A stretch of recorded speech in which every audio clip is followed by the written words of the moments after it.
But over in Acts, let's talk about it just real briefly. What happened to these disciples? They found themselves in a room praying, and it's called the day of Pentecost. And there's things that happened. God showed himself in magnificent ways. These people started to speak in tongues of other languages, don't get me wrong, so that men could hear the gospel. He said, preach it to all nations. Men came. They heard a Greek speaking in Aramaic. They heard a Hebrew speaking in a different language that would glorify God so the gospel could be heard. And what happened was people started to say, well, they're drunk. But I'm going to give you the gospel just as Peter himself gave it. Peter told him, said, these things should be so. God's pouring out his Spirit upon all flesh in the last days. He says, men of Israel, I'm going to tell you, men of Arkansas, women of Arkansas, men and women of Kings Mountain, Jonesboro, wherever you're from right now, listen to these words. Jesus of Nazareth, a man attested to you by God with mighty works and wonders and signs that God did through him in your midst, as you yourselves know. These people knew Jesus Christ firsthand. And I can guarantee you, if I come around each individual one of you and I asked you, have you heard about Jesus? You would say, yeah. But the number one answer I always get, yeah, I go to such and such a church. What about right here? Right now, let's get honest. Let's be honest. Right now, with yourself and me. This is what he says. You know Jesus. You've seen him. You've heard about him. This Jesus, the key verse right here, delivered up according to the definite plan and foreknowledge of God, you crucified and killed by the hands of lawless men. It was not Jesus' plan B. This was his definite and only plan. I don't care if you're a good person, bad person, lost, saved, it does not matter.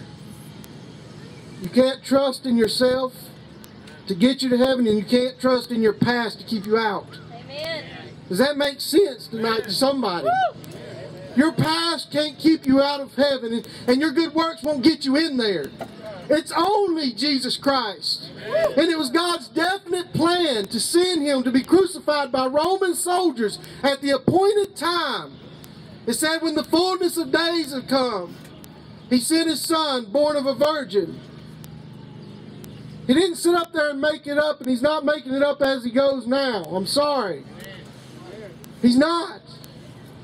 He's an all-powerful God. That's right.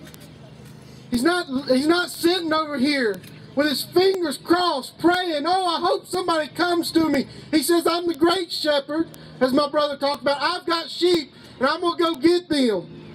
If you're his sheep and you're under the sound of my voice, you can come to the saving knowledge of Jesus Christ. Amen. Just respond, just hear, just listen to the words that I speak.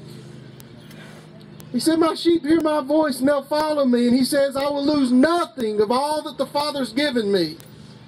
If somebody's told you today that you can lose your salvation, be very careful. It's not yours. It is not yours to give. It's not yours to take.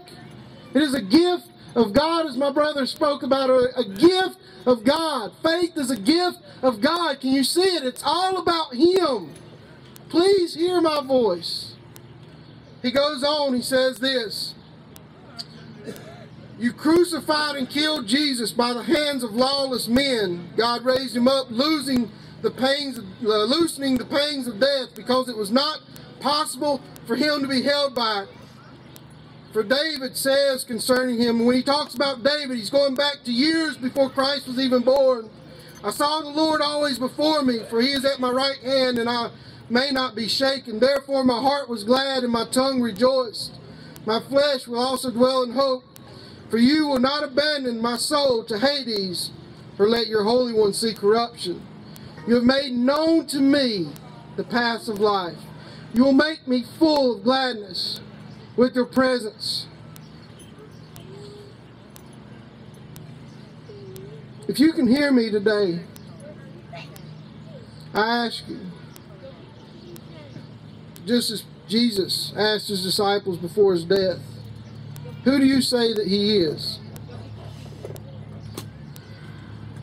Is Jesus just an accessory on your keychain tonight? Are you trusting in a one-time experience that you had, maybe when you were a kid, maybe a few weeks ago, maybe you're new, are you trusting in your power and your ability to say, Lord, I love you, and just come in? And then nothing ever changes. Maybe somebody's a victim of that tonight. You said a prayer and nothing's changed.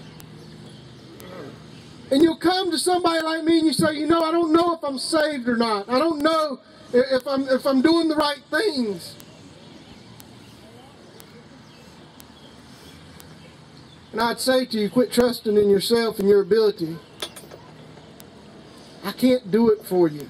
I'm not a mediator. None of these guys are mediators. We're ambassadors. If you'll go back and look in Luke, it says that God opened their minds, and he asked Peter this. He says, well, who do people say I am? They said, well, some say you're the prophet, or some say you're Elijah, some say you're John the Baptist. He said, who do you say that I am? Peter said, you're the Lord of the living God. You're the Son of God. You're the Messiah. And he said, Simon Peter, blessed are you.